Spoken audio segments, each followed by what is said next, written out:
In a whites-only community in Arkansas and the Ozarks. A whites-only community in Arkansas. This is where we're at in America today. Like, what the do you mean you don't want to be around people that look like me? Us brown people are cool as hell. Positive vibes, good food, beautiful people. Like, what do you mean you guys want to live in a whites-only community in America in the year 2025? What had to happen in your childhood or growing up that as adults you guys decided you guys want to live in a whites-only community? Doesn't that sound stupid? How racist do you have to be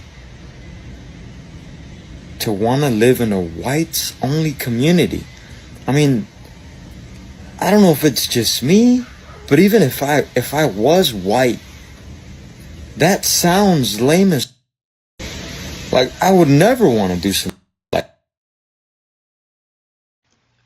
Alright, Shalom. I want to give all praises, honor, and glory to Yahawah, YAHAWAHSHI'S, Barakah, Quadash, double honest apostles at GMS, and sincere Shalom to the brothers out here pushing this truth and sincerity. And so you're hearing this, and it's kind of funny when I listen to it, honestly, because none of it, I mean, all of it he's saying just sounds stupid because he doesn't understand the realization of what's actually really going on. So he has a fit about this all-white community thing when you have the black community, you have the Mexican community, the Asian, pretty much everywhere has a community, especially in this place. So this being no different, but this is also showing what it really is that separation was never, was never done away with. Separation has always been a thing. That's why, again, you have the black community. Nobody complains about that. Well, some of them probably do. You got the Asians, the Mexicans, you name it. Everybody has their own community. So that was a separation right then and there. You'll rarely see I'm talking about in the hoods where it's just nothing but Jake, where it's just down and dirty. You don't really see any white people there, or you won't see any Asians really right there unless they're owning the store, which also shows separation. So he thinks that it's stupid that this is something different. I mean, that this is all of a sudden the problem.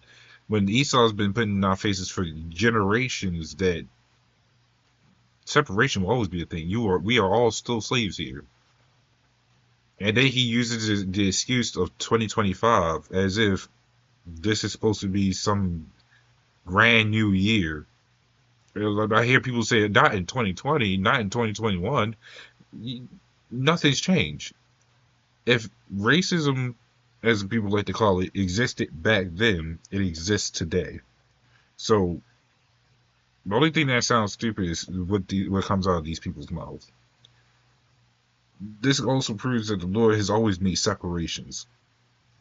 Because, again, he created everything, so why wouldn't he make a separation?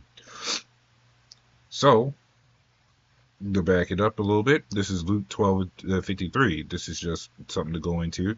It says, the father shall be divided against the son against the father, the mother against the daughter against the mother-in-law against the daughter-in-law, and the daughter-in-law against her mother-in-law. If he can make separations in families, why can't he make separations in nations or in communities? If anything, this is how it's supposed to be.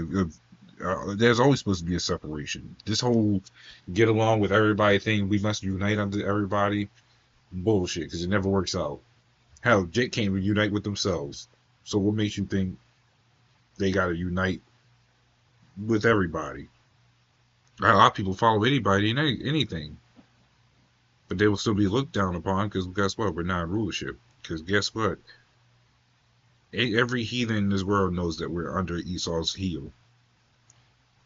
So that doesn't earn us no brownie points for people to be like, hey, we noticed that you black people want to unite with us.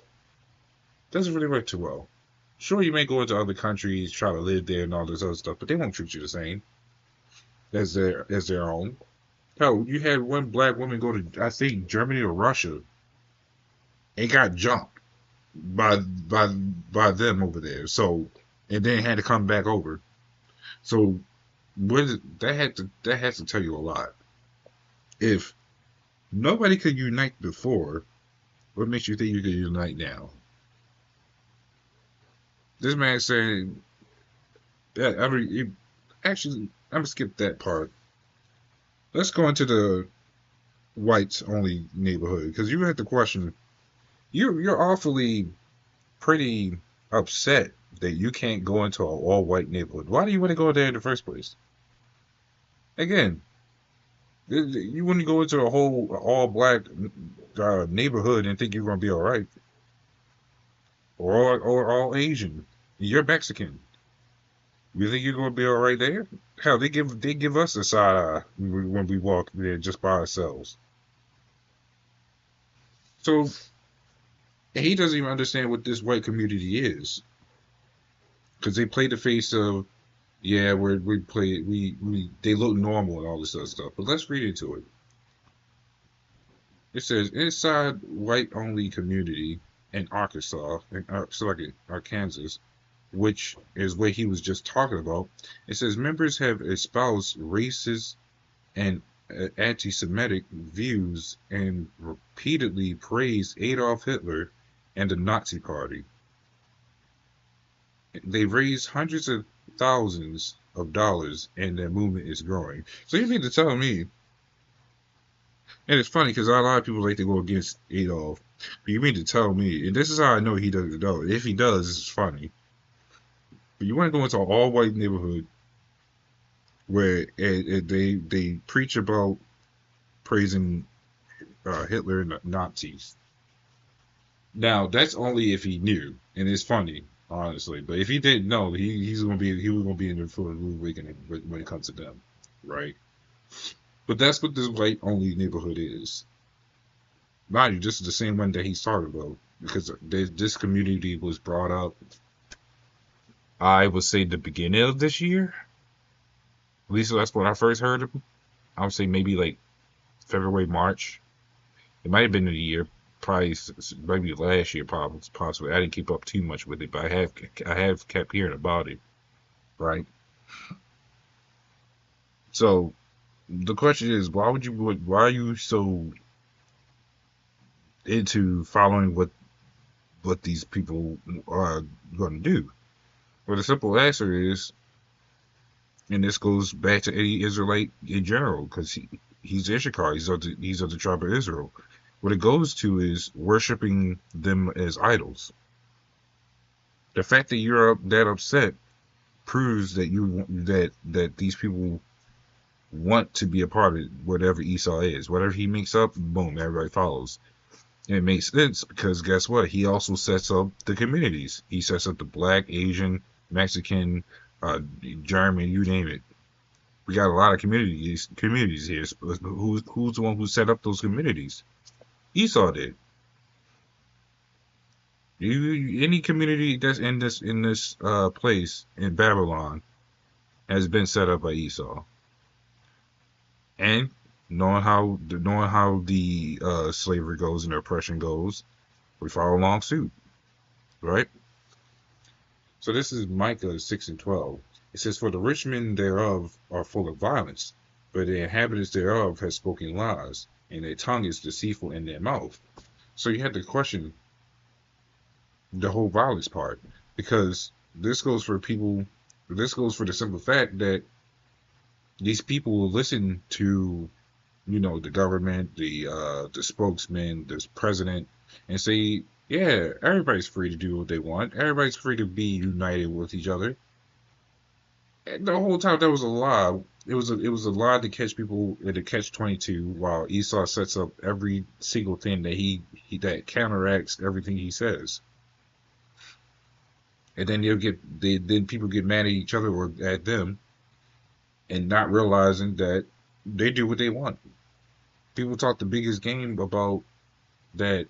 Oh, we put this person in office, or We outnumbered the military. I mean, sure in bodies, but not in weapons. You got the military got more weapons and nukes than any person here.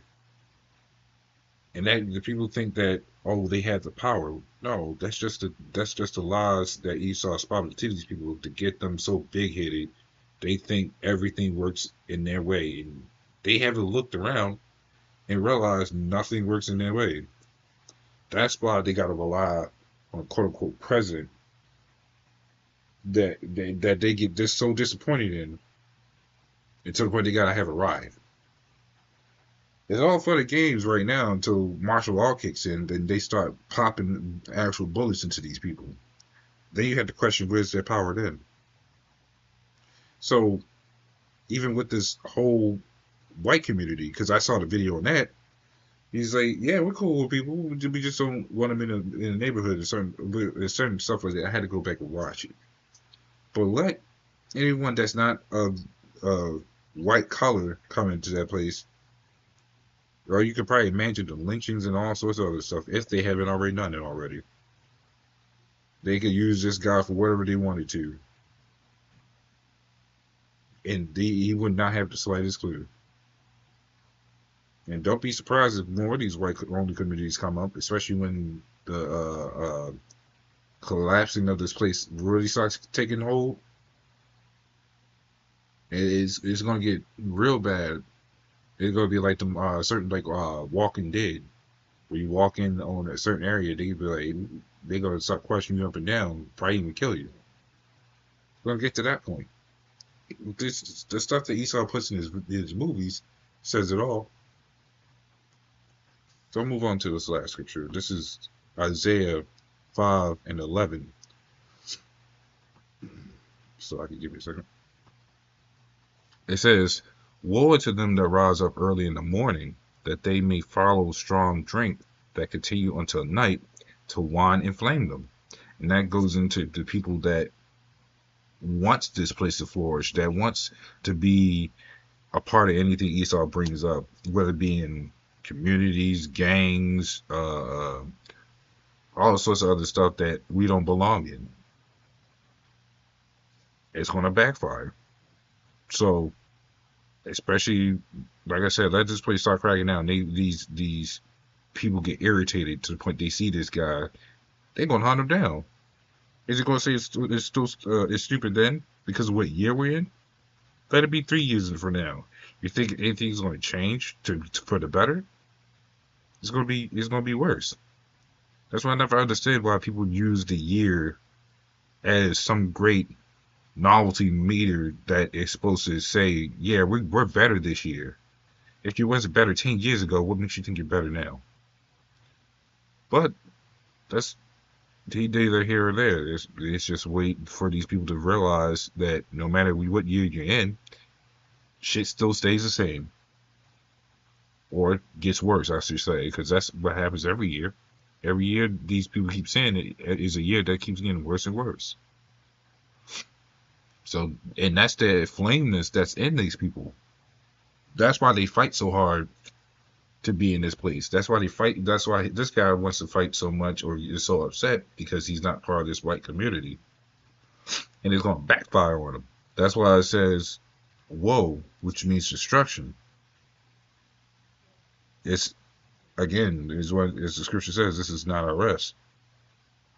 But for these people, this will be their grave. So, little one, this is a little edifying with that. Shalom.